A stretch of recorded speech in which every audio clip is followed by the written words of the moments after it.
हरिओम, ओम आनंद ma'am, Om Shanti ma'am, ओम ज्ञान ma'am, आप सभी दर्शकों का हमारे चैनल पर स्वागत है। आज हम लोग बीएड थर्ड सेमेस्टर के अंतर्गत भारतीय महिलाएं परिवार में कैसी स्थिति है उनकी, इसके विषय में हम लोग अध्ययन करेंगे। भारतीय महिलाएं किसे कहते हैं? भारत के भूभाग पर निवास करने वाली सभी नागरिक महिलाएं क्या कहलाएंगी? भारतीय महिलाएं। विदेशों से भी महिलाएं भारत में आने वाली उनको हम भारतीय महिलाएं नहीं कहेंगे, क्योंकि वो भारत की नागरिक नहीं है। यानी भारतीय भूखंड पर निवास करने वाली जो भारतीय नागरिकता को स्वीकार की हुई हैं या उनके पास नागरिकता है, उसी को हम क्या कहते हैं? भारतीय महिलाएं कहते हैं। अगर हम बात करें परिवार किसे कहते हैं? सिंपल अगर सरल शब्द में कहा जाए तो जहाँ प्रेम की भाषा है, प्रेम का व्यवहार है, एक दूसरे का आदर है, एक जगह खान पान रहन सहन है, उचित शारीरिक संबंध है, पालन पोषण है और सद्भावना के साथ सभी रक्त संबंधी रहते हों, उसी को हम क्या कहते हैं? परिवार कहते हैं। इसके बारे में अगर और सरल शब्दों में कहा जाए तो परिवार वह है जहाँ रक्त संबंध पाया जाता है और उसमें लोग एक साथ भोजन बनाते हों, लोगों में उचित शारीरिक संबंध हो, बच्चों का लालन पालन हो, तो उसे हम क्या कहते हैं? परिवार कहते हैं। परिवार समाज की पहली इकाई है और सबसे महत्वपूर्ण इकाई है। जो परिवार टूट के परिवार ही बनती है, परिवार कभी समाप्त नहीं होता। जिस तरह समाज कभी समाप्त नहीं होता, उसी तरह से परिवार भी समाप्त नहीं होता। तो कुल मिलाकर अगर हम बात करें तो इस वीडियो के अंतर्गत भारतीय महिलाओं की स्थिति परिवार के अंतर्गत क्या है, उनका परिवार के अंतर्गत स्थान क्या है, भूमिका क्या है, कार्य क्या है, उनका महत्व क्या है, इन्हीं सब बातों से संबंधित इस वीडियो के अंतर्गत चर्चा करेंगे। क्योंकि बीएड सिलेबस के अंतर्गत भारतीय महिलाओं की स्थिति परिवार के अंतर्गत पढ़ना है। आइए इसको डिटेल में देखते हैं। अगर हम बात करें परिवार में तो बड़ी विचित्र स्थिति है, बहुत महत्वपूर्ण भी स्थिति है। भारतीय महिलाओं की अगर हम बात करें तो ये तो आप जानते ही हैं, अर्धांगिनी है। मतलब एक समाज, पुरुष का आधा अंग है तो समाज का भी आधा अंग है। वैवाहिक संबंधों में उनकी आधा भूमिका है तो समाज में भी आधी भूमिका है, परिवार में भी आधी भूमिका है। उसके थोड़ा सा आगे हम बढ़ कर के अन्य विविध रूपों को, अन्य विभिन्न क्रियाकलापों को हम लोग देखते हैं। अगर हम बात करें भारतीय महिलाओं की स्थिति, अगर हम परिवार के अंतर्गत देखें तो वो परम सेविका हैं। परम सेविका का तात्पर्य यह है कि पत्नी के रूप में या माँ के रूप में या दोनों रूपों में, अन्य रिश्तों में, बहन के संबंधों में, भाभी के रिश्तों में, अन्य हर रिश्तों में अगर देखा जाए तो भारतीय महिलाएं परिवार में एक सेविका का काम करती हैं। उसमें भी परम सेविका माँ के रूप में हो जाती हैं। माँ का एक ऐसा संबंध होता है जिसमें माँ अपने पुत्र पुत्रियों के सुख के लिए दुख भी उठाती है, अपना दुख छिपाती भी है और बाल बच्चों के दुख को दूर करते हुए उनके आगे के सुख के लिए कामना भी करती है, व्रत भी करती है, पूजा पाठ भी करती है। इस प्रकार से भारतीय माताएं जो हैं परम सेविका, कर्म से, सेवा से, आराधना से, पूजा से इत्यादि कई दृष्टिकोणों से वह सेवा करती हैं। और वास्तव में माँ सेवा धर्म इतना कठिन है, यही कारण है कि इस धर्म पर चलने के कारण से ही ब्रह्मांड में महिलाओं की पूजा माँ के रूप में अद्वितीय स्थान के रूप में की जाती है। तो एक परम सेविका के रूप में भारतीय महिलाएं परिवार के अंतर्गत देखने को मिलती है। दूसरा है प्रेम और शांति का आधार। वास्तव में जिस घर की महिलाओं का, प्रेम का मतलब होता है त्याग, यानी जिसको अच्छे कर्मों पर विश्वास हो, उसके अनुसार वो कुछ त्यागता हो, कर्म त्यागे, धन त्यागे, अपना सुख चैन त्यागे, यानी प्रेम का मतलब एक प्रकार समझिए त्याग। शांति का अर्थ होता है सही व्यवहार जो करता है, सत्य पर आधारित व्यवहार करता है, पवित्र व्यवहार करता है, वही शांति है। तो परिवार में प्रेम और शांति का आधार भी कौन है? महिलाएं हैं। जिस घर की माताएं, बहन, बेटियां, जितने भी लोग रहते हैं परिवार के अंतर्गत, उनमें जितना ही प्रेम और शांति का गुण होगा, व्यवहार होगा, उतना ही उनके परिवार में शांति होगी। या यूँ कहें, समाज और परिवार में शांति का आधार, प्रेम, पवित्र प्रेम का आधार, पवित्र व्यवहार का आधार कौन है? स्त्रियां हैं, परिवार के अंदर भी, समाज के अंदर भी।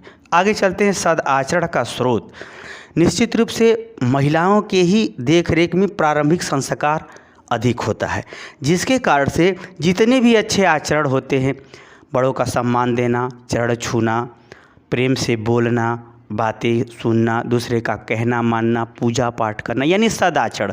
जितने भी अच्छे गुण होते हैं वे सभी माताओं से ही या महिलाओं से ही नई पीढ़ी में आते हैं, या घर में सभ्यता या पवित्रता का व्यवहार, क्रियाकलाप इत्यादि देखने को मिलता है। इसलिए सद आचरण का स्रोत भी महिलाएं परिवार के अंतर्गत होती है। अगला है संस्कृतिकरण। संस्कृतिकरण का तात्पर्य होता है संस्कार संबंधी, यानी वेशभूषा, खान पान, रहन सहन, बोली भाषा, रीति रिवाज, धर्म परंपरा, मान्यता, ये सब जितने भी समाज में है, जिससे समाज बना हुआ है, समाज की संस्थाएं, जो भी समाज के निर्मित होने में परिवार की जो भूमिका होती है, उस संस्कृति के अनुसार बाल बच्चों को तैयार करना, सिखाना, महत्व को बताना, उसके अनुसार चलाना, उनके अनुसार उन सब आदर्श, मूल्य, परंपरा, धर्म इत्यादि को उसके आत्मसात करना, बच्चों को कराना, ये सभी गतिविधियां महिलाओं के ही माध्यम से चलती हैं। वास्तव में अगर कहा जाए तो संस्कृति का जान स्त्री ही होती है। जिस संस्कृति में महिलाएं ज़्यादा प्रताड़ित हैं तो वह संस्कृति बहुत जल्दी बदलेगी। भारतीय संस्कृति में महिलाओं को जो देवी का स्थान प्राप्त दिया गया है, उसका जहाँ जहाँ पालन होता रहेगा वहाँ वहाँ पवित्रता, शांति, व्यवहार, सभ्यता इत्यादि देखने को मिलेगा। जिस संस्कृति में इनका जितना ही ओछा स्थान है उतना ही वो संस्कृति परिवर्तनशील है या उतना ही कम अच्छे स्तर की है। आगे हम बात करें सहचर एवं सहयोगी। सहचर का मतलब शादी, वैवाहिक का, विवाह का भी आधार स्त्री ही होती है। सहचर, पुरुष से शादी होने के बाद उसके साथ साथ जीवन साथी के रूप में चलना पड़ता है, और साथ ही पुरुष से शादी होने के कारण से उसको सहयोगी की भूमिका में भी निभाना पड़ता है। वह सहयोगी की भूमिका परिवार के अंदर भी रहती है। पति के साथ में कोई व्यापार है तो वहाँ भी सहयोगी की भूमिका, या कोई दुख सुख इत्यादि जो परिस्थितियाँ होती हैं उसमें भी वह सहयोगी के रूप में काम करती है, साथ में पति के चलती है। यह भी भूमिका महिलाओं की होती है। अगला है संवेगों का स्वरूप। जो हमारे पास अच्छे संवेग है, जैसे प्रेम, दया, सहानुभूति, धैर्य, सरलता। सरलता तो एक प्रकार का व्यवहार है, उदारता, क्षमा, ये सब जितने हमारे पास अच्छे संवेग हैं, अच्छे संवेगों का विकास, अच्छे भावनाओं का विकास, सच्ची सोच का विकास का भी आधार कौन बनता है? माँ बनती है। क्योंकि बालक और बालिका दोनों वर्ग माँ के ही ध्यान से देखते सीखते चले आते हैं, क्योंकि पिता का कार्यक्षेत्र बाहर ज़्यादा होता है, माँ का कार्यक्षेत्र घर ज़्यादा होता है। इसीलिए अच्छे संवेगों का विकास, अच्छी भावनाओं, अच्छी सोच समझ का विकास का आधार भी माँ बनती है। तो यह इनकी संवेगों के विकास में भी इनकी महत्वपूर्ण स्थान है, भूमिका। अगला है सभ्यता की बोली। बोलते तो सब लोग हैं, लेकिन पद के अनुसार, संबंध के अनुसार, परिस्थिति के अनुसार उचित शब्द, उचित बोली, उचित वाक्य, उचित अभिव्यक्ति, ये सब जो रंग ढंग है, ये सब भी कौन सिखाता है? महिलाएं ही सिखाती हैं, परिवार के अंदर ही सिखाती हैं। यही कारण है कि आप ये जान लीजिए कि ऐसा नहीं कि जो बहुत पढ़ लिख के बहुत आगे चला जाएगा उसको सभ्यता की ज़रूरत नहीं पड़ेगी, ऐसा नहीं है। आप याद रखिए, जैसे जैसे आप ऊंचाई तय करेंगे वैसे वैसे नीचे की सीढ़ी और महत्वपूर्ण हो जाएगी। अगर नीचे की सीढ़ी खिसकी तो आपका पूरा व्यक्तित्व चौपट हो जाएगा। यही कारण कि बड़े बड़े नेता थोड़े से गड़बड़ी कार से पूरी राजनीति का मटिया मेट हो जाता है। कितने वैसे तैसे जो दिखावा वाले साधु हैं उनका जीवन मटिया मेट हो जाता है। कुल मिला के अगर हम बात करें तो सभ्यता की जो बोली है, जो भाषा है, जो मर्यादा है, जो ढंग है, जो शब्द है, जो एक प्रकार से भावना और स्वभाव है, उन सब का भी निर्माण महिलाओं द्वारा परिवार के अंदर ही किया जाता है। इस प्रकार से आप देख सकते हैं, अगर थोड़ा सा ध्यान दे करके मेरी बात सुन रहे होंगे तो निश्चित रूप से परिवार में महिलाएं एक प्राण हैं। महिलाएं क्या हैं? परिवार की एक प्राण हैं, जिसमें अपार ऊर्जा, अपार शक्ति, अपार सद्भावना, अपार व्यवहार छिपा हुआ है। बस देखने में परिवार का दायरा छोटा है, लेकिन परिवार का फल इतना बड़ा लगता है कि लोग राजा महाराजा भी बन जाते हैं, फिर भी माँ बाप से बड़े नहीं होते हैं। तो इसका मतलब माँ उस राजा से भी बड़ी होती है। तो आइए उनसे बातों को आगे बढ़े। धर्म एवं नैतिकता। धर्म क्या है? सत्य और न्याय पर आधारित जो कर्म है, जो व्यवहार है, उसे हम क्या कहते हैं? धर्म। नैतिकता का मतलब किसी कार्य को सुव्यवस्थित, अच्छे नियम के आधार पर क्रम ढंग से करना क्या है? नैतिकता। जैसे स्नान करना है तो ऊपर से नीचे का स्नान करो, तब उसको नैतिकता, यानी कम पानी में ज़्यादा जल्दी पवित्र और अच्छे पवित्र हो जाएगी आपकी शरीर। यानी नैतिकता क्या है? नीति युक्त क्रिया। तो धर्म और नैतिकता का भी श्री गणेश या स्वभाव या पदार्पण या समझ या आत्मसात करना, ये सभी गतिविधियाँ कहाँ से मिलती हैं? माँ से मिलती हैं। यही कारण है कि इस संसार में बहुत नास्तिक पिता देखे गए हैं, लेकिन आस्तिक माता होने के कारण से महान दार्शनिक। विवेकानंद जी के जीवन पर माता का प्रभाव था, पिता का कम। कुल मिला के अगर हम ये कहें कि माताएं ही इस धर्म और संस्कृति और नैतिकता इत्यादि का बीज अपने गर्भ में ही बो देती हैं, क्योंकि माता का जैसी भावना, जैसी सोच होती है, वैसी उसकी मानसिकता का भी निर्माण होता है। तो धर्म और नैतिकता का विकास स्वरूप, उसमें तीव्रता, उसकी शक्ति, उसकी लगन, उसमें श्रद्धा माँ के ही। क्योंकि एक दूसरे ढंग से भी देखा जाए तो स्त्रियों को जो है प्रसव के समय अपार पीड़ा होती है। महिलाओं को कई ढंग से दुख के माध्यम से या अन्य गतिविधियों के माध्यम से पीड़ा उठानी पड़ती है, जिसके कारण से वह सहज ही अद्वितीय शक्ति या ऐश्वरीय शक्ति का आभास किसी न किसी ढंग से वह पुरुष की अपेक्षा ज़्यादा करती हैं। यह भी एक देखने को मिलता है, जिसके कारण से वह अपने इस अनुभूति, भावना, लगन, समझ, ये सब अनुभव इत्यादि को बच्चों में व्यवहार के माध्यम से, सोच के माध्यम से, संस्कार के माध्यम से, बोली भाषा के माध्यम से देती रहती हैं। तो ये सब का भी एक प्रकार से श्री गणेश कहा जाए या प्रारंभ कहा जाए तो माँ का ही फलस्वरूप। अगला है सहिष्णुता। सहिष्णुता का तात्पर्य होता है सही प्रवृत्तियों के प्रति, सही गुणों के प्रति, सही संबंधों के प्रति एक निश्चित प्रवृत्ति का बनना। क्या कहलाता है? सहिष्णुता। तो माताओं में या महिलाओं में परिवार के प्रति, बच्चों के प्रति, पति के प्रति, अन्य व्यवहारों के प्रति कुछ ऐसे व्यवहार होते हैं, कुछ ऐसी भाषा होती है, कुछ ऐसा उनका सेवा करने की प्रवृत्ति होती है जो सदैव बनी रहती है हर परिस्थिति में, जिसको हम क्या कहते हैं? सहिष्णु। यानी अपने अच्छे नियमों के प्रति कठोर होना, उसे धाड़ करना, उसे बनाए रखना, ये क्या होता है? सहिष्णुता। सहिष्णुता भी अच्छे प्रवृत्तियों के प्रति महिलाओं के अंदर होने के कारण से पुरुषों में धर्म के प्रति, व्यवहार में के प्रति, समाज के प्रति एक कठोरता, एक धैर्यशीलता, एक त्यागशीलता इत्यादि का भी लक्षण देखने को मिलता है। तो यानी सहिष्णुता का भी गुण माताएं सिखाती हैं। अगला है लज्जाशीलता। लज्जा का अर्थ होता है गंदे कार्यों से दूर रहना, लज्जा है। ऐसा नहीं कि खूब दिखावा करें, खूब लम्बा चौड़ा घूंघट काढ़ लें, कहें हम बहुत लजा रहे हैं, ऐसा नहीं है। या बहुत शर्मा के या बोले हो तो लज्जाशील, ऐसा नहीं। लज्जा का अर्थ होता है जिसका जो गंदे काम से दूर रहता है उसी के पास लज्जा है। तो अच्छे कार्यों में लगाना, गंदे कार्यों से दूर रहना, यह भी प्रवृत्ति, यह भी व्यवहार माँ सिखाती है। किसमें? बालक बालिकाओं में, बालक बालिकाओं के संस्कार में, स्वभाव में प्रदान करती है। तो ये भी इसका एक महत्वपूर्ण भूमिका है परिवार के अंतर्गत या क्रिया है। अगला है व्यक्तित्व का स्वरूप। महान जितनी भी माताएं हुई हैं अपने बालक बालिकाओं को गर्भ में ही एक सोच देती हैं कि हम ये बनाएंगे, हम ये बनाएंगे। यानी व्यक्तित्व के विकास में, यानी बालक बालिकाओं के व्यवहार के विकास में उसकी मानसिकता या उसके मन का निर्माण भी कौन करता है? माँ करती है। तो माँ परिवार के अंतर्गत स्त्री और पुरुष दोनों के मानसिकता और स्वभाव, व्यवहार इत्यादि का निर्माण करती है। यह भी महत्वपूर्ण कार्य परिवार के अंतर्गत माताएं करती हैं। महिला। अगला जिम्मेदारी एवं सुरक्षा। घर को संभालना, सबका ध्यान रखना, घर का मान सम्मान की सुरक्षा करना, अपने शरीर की सुरक्षा करना, समाज से, घर से, सभी परिस्थितियों में उचित निर्णय या उचित व्यवहार सामान्य दिनचर्या में सुनिश्चित करना, ये सब भी गतिविधियाँ या क्रियाकलाप माँ के द्वारा घर से ही प्रारंभ हो जाता है। तो यानी जिम्मेदारियाँ उठाना और उसको सुरक्षित ढंग से पूरा करना, उत्तम आदर्श एवं व्यवहारों को समझाते हुए अपने व्यवहार, अपने चरित्र इत्यादि को सुरक्षित करने संबंधी भी सोच समझ इत्यादि का विकास भी परिवार के अंतर्गत महिलाएं, स्त्री में भी पुरुष में भी, यानी लड़कों में भी लड़कियों में, दोनों में सिखाती हैं। आगे है पवित्रता एवं एकता। याद रखिए परिवार का सबसे बड़ा जो आधार बनता है वो शारीरिक संबंध बनता है। उस शारीरिक संबंधों में जितनी पवित्रता होगी उतना ही पति पत्नी में एकता होती है। यह पवित्रता एक पक्ष से नहीं, दोनों पक्ष से ज़रूरी है। परंतु यहाँ हम टॉपिक पढ़ा रहे हैं परिवार में भारतीय महिलाओं की स्थिति क्या है या उनको क्या करना पड़ता है।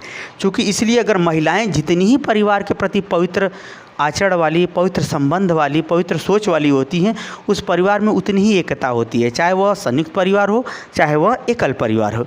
तो महिलाओं की शारीरिक संबंधों में पवित्रता और उनका संबंधात्मक एकता का आधार भी महिलाएं होती है। यही कारण है कि महिलाएं अगर एक हो जाएं तो पुरुष कुछ नहीं कर सकता। ये भ्रम है महिलाओं को कि घर के अंदर बैठा के हमको खिलाते हैं। हकीकत बात यह है कि महिलाएं जो चाहेंगी पुरुष को आज नहीं तो कल मानना ही पड़ेगा। तो परिवार की पवित्रता में परिवार को एकता का भी निर्माण या उसे बनाए रखना, उसको संचालित करना, उसे पोषण करना, उसे बढ़ाना, उससे परिवार को संगठित करना, ये भी क्या होता है, परिवार के अंतर्गत महिलाओं के ही द्वारा होता है। अगला है सामाजिक व्यापकता। महिलाएं सामाजिक तौर से भी परिवार के अंदर ही बहुत ज़्यादा संवेदनशील होती हैं कि समाज के लोग हमको कुछ न कहें, समाज में हमारा कोई व्यवहार गलत न हो, समाज के द्वारा किसी प्रकार का शिकायत न हो। महिलाएं परिवार में रहती ज़रूर हैं, लेकिन समाज की जो व्यापकता है, जो समाज का ट्रेंड है, जो समाज की बोली भाषा सभ्यता है, समाज में जो कार्यक्रम हैं, जो समाज के रीति रिवाज हैं, चाहे वो किसी अन्य फंक्शन के माध्यम से हो, वैवाहिक कार्यक्रम के माध्यम से हो, या व्रत त्यौहार इत्यादि के माध्यम से हो, या सामाजिक निर्णय की परिस्थिति में हो, उन सब के भी विषय में वह अपनी सोच समझ इत्यादि की व्यापकता या संकीर्णता जो कुछ भी है उसको वह परिवार के अंदर ही बाल बच्चों में धीरे धीरे समझा करके या अपने व्यवहारों को आपस में चर्चा करके वह बांटती रहती हैं, सिखाती रहती हैं। तो समाज के प्रति जो व्यापकता है वह महान हृदय वाली व्यापक माताओं की ही देन है कि जो उनके बाल बच्चों में वो गतिविधियाँ या वह सोच समझ या क्रिया गुण स्वभाव आते हैं। तो ये सब भी सामाजिक व्यापकता समाज के प्रति आपकी क्या ऊंचाई होगी, यह आपको माँ ही संस्कार के माध्यम से या अपने व्यवहार के माध्यम से सिखाते रहता है। अगला है सामाजिकरण की प्रवृत्ति। सामाजिकरण का तात्पर्य होता है कि समाज में जो रीति रिवाज, धर्म, परंपरा, मान्यता, नियम, संविधान इत्यादि जो भी समाज के हैं उनके अनुसार व्यवहार करना, उसका पालन करना क्या कहलाता है, सामाजिकरण। तो सामाजिकरण के जो समाज के जो नियम है, परंपरा है, रीति रिवाज है, धर्म है, नैतिकता है, अनुशासन है, संविधान है, जो भी अपने समाज का है या देश का है, उसको सही ढंग से फॉलो करना, उस पर सही ढंग से चलना माता के द्वारा ही बच्चे या बालक बालिका सीखते हैं। तो जितना ही माता का स्वभाव अच्छा होता है, अनुशासन का वो सहज ढंग से पालन करती है। जितने लोगों का स्वभाव खराब है वो उतना ही अनुशासन का विरोध करते हैं या वो अनुशासन में नहीं रहना चाहते। तो सामाजिकरण की प्रवृत्ति का निर्माण या समाज के अनुसार ढल जाना, समाज की बातों को मानना, समाज के अनुसार चलना, ये सब बातों को भी सिखाना, पढ़ाना, उस व्यवहार के अनुसार अपना व्यवहार करना, ये सब भी माँ ही सिखाती है, जो विभिन्न कार्यक्रमों के द्वारा या विभिन्न कार्यों के द्वारा या विभिन्न परिस्थितियों के अंतर्गत आने जाने संबंधी भी बात। अगर हम एक बात कहें, इसी को हम कह सकते हैं राष्ट्रीय भी कह सकते हैं। सामाजिकरण, समाज भारतीय समाज है, भारत में बहुत से धर्मों को लोग रहते हैं, सबका इज्जत करना चाहिए। हमको इज्जत पसंद है तो दूसरे को भी पसंद है, तो सभी धर्मों का इज्जत करो। तो एक प्रकार से व्यापक और सूक्ष्म व्यक्ति और समाज के बीच की जो संबंधात्मक क्रिया है, चाहे कार्य को लेकर के हो, चाहे संबंध को लेकर के हो, चाहे धर्म को लेकर के हो, चाहे किसी न्याय को लेकर के हो, चाहे किसी आदर्श या मूल्य को लेकर के हो, उस समाज के अनुसार इन सब का फॉलो करना, पालन करना, उसको अपनाना, उसको समझाना महिलाएं ये सब परिवार के अंतर्गत ही शुरू कर देती हैं। क्योंकि समाज का जो लघु रूप है, जो इकाई है परिवार, जैसे सागर के एक बूंद में और सागर के समस्त जलों में कोई अंतर नहीं है। क्यों? क्योंकि बूंद में भी वही गुण मिलेंगे जो समुद्र के सारे जल में गुण मिलेंगे। उसी तरह से जितने समाज के सभी गुण हैं उतने सभी गुण परिवार के अंदर ही मिलेंगे, परिवार के अंदर भी मिलेंगे। ये अलग बात है कि किसके परिवार में ज़्यादा मिलेगा, किसके कम, लेकिन मिलेगा ज़रूर। तो सामाजिकरण की बात करें या फिर राष्ट्रीय की बात करें, ये सब का भी स्वरूप का निर्माण, सोच समझ, जिज्ञासा, समझ, ये सब भी प्रारंभ माताओं द्वारा घरेलू स्तर पर ही हो जाता है। तो आप समझ गए होंगे कि भारतीय महिलाओं का परिवार के अंतर्गत कितनी महत्वपूर्ण भूमिका। इसमें दो भूमिका और आ गई, नातेदारी भी नोट कर लीजिए। यानी नातेदारी का मतलब होता है रिश्ता नाता जोड़ना। अगर महिलाएं ना हो तो ब्याह ना हो तो सिर्फ जन्म वाले ही रिश्ते रह जाएंगे, तो फिर विवाह के बाद वाले रिश्ते नहीं बनेंगे, तो सृष्टि चलना संभव नहीं है। तो एक जन्म से होता है रिश्ते नाते जुड़ जाते हैं, एक विवाह से होता है रिश्ते नाते जुड़ जाते हैं। तो नातेदारी का भी आधार परिवार के अंतर्गत महिलाएं ही बनती है। नातेदारी का मतलब संबंधों का निर्माण से है। जो आप कोई बच्चा पैदा हो गया तो कोई माता पिता बन गया, कोई चाचा चाची बन गया, उसको जो जन्म लेने से ही संबंध जुड़ गए। और दूसरा का संबंध कब जुड़ता है? जब बियाह होता है, तो साली सरहज इत्यादि संसार ही बसने लगता है। तो कुल मिला के अगर हम बात करें तो नातेदारी का भी आधार क्या होती हैं? परिवार के अंतर्गत महिलाएँ ही होती हैं। और हम बात करें नातेदारी के संग संग अगर हम बात करें वैवाहिक संबंधों का भी आधार, हालांकि इसकी व्याख्या मैं कर ही चुका हूँ। अगर 19वां एक और 17वां बढ़ाना हो तो वैवाहिक संबंधों का आधार भी क्या होती हैं? महिलाएं ही होती हैं। तो कुल मिला के हमने महत्वपूर्ण चीज़ों को जो समझा कि भारतीय महिलाओं का परिवार में क्या स्थिति है, अद्वितीय स्थान है। वही व्यक्ति महान है या महान बन सका है जिसके घर में या जिसके व्यवहार में, जिसके साथ में किसी न किसी ऐसी महिला का हाथ रहा है जो अपने आप में अच्छे गुण, अच्छे व्यवहारों के लिए अद्वितीय स्थान रखती है या सहयोग देती है। वैसे महान दार्शनिकों का इतिहास उठाने पर माताओं का अद्वितीय स्थान रहा। उसके बाद कहीं कहीं जो है अन्य रूपों में पत्नी या फिर अन्य संबंधों के रूप में देखने को, सुनने को थोड़ा मिलता है। लेकिन भारतीय दर्शन को देखेंगे तो भारतीय महिलाओं का परिवार के अंतर्गत माता के रूप में अद्वितीय स्थान रहा। यही कारण है कि यह आज भी पूजनीय, वंदनीय है। तो मुझे उम्मीद है कि भारतीय महिलाओं की स्थिति परिवार के अंतर्गत कैसी है, क्या उनके कार्य हैं, क्या जिम्मेदारी हैं, क्या सिखाती हैं, क्या बताती हैं, ये सब बातों को आप समझ गए होंगे। समझ गए हैं तो बिना देरी के कमेंट बॉक्स में ज़रूर बताइए। साथ ही मेरे चैनल को लाइक शेयर सब्सक्राइब कीजिए। हरिओम।